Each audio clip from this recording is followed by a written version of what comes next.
19-asrning 80-yillarida O'rta Osiyoga temir yo'lning kirib kelishi bilan tashqi iqtisodiy aloqalar rivojlana boshladi.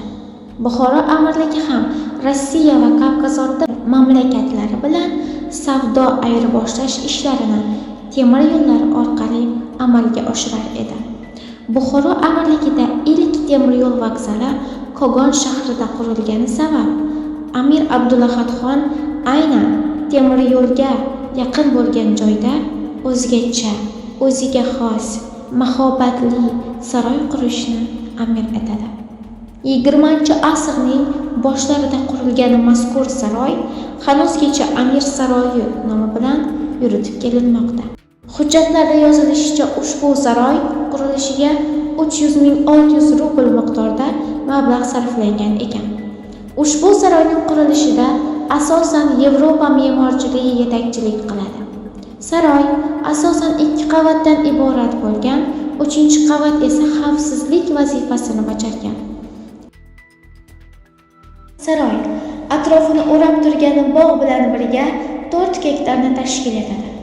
Saroyga 3 teshik orqali kiriladi hamda bir eshikdan kirgan kishi saroyni aylanib, mutlaqo boshqa eshikdan chiqib ketishi mumkin. Xalq orasida mazkur inshoot Rossiya podsholari sharafiga bunyod etilgan deyilishiga sabab, uning qurilishida g'arb me'morchiligiga oid ayrim ko'rinishlar mavjudligidan.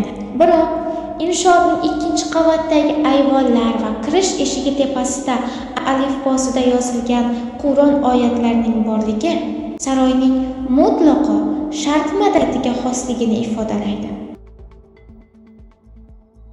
Vokzal temir yo'lga yaqin bo'lgani uchun juda ham hozirgi vaqtda turistlar ko'p kelyapti.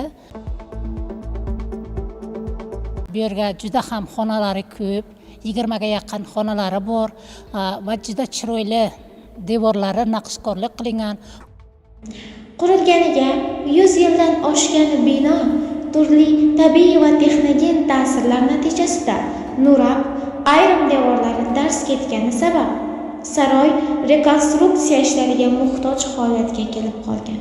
Loyihaga ko'ra, ta'mirlash ishlariga xalqaro mutaxassislarni ham jalb qilish rejalashtirilgan.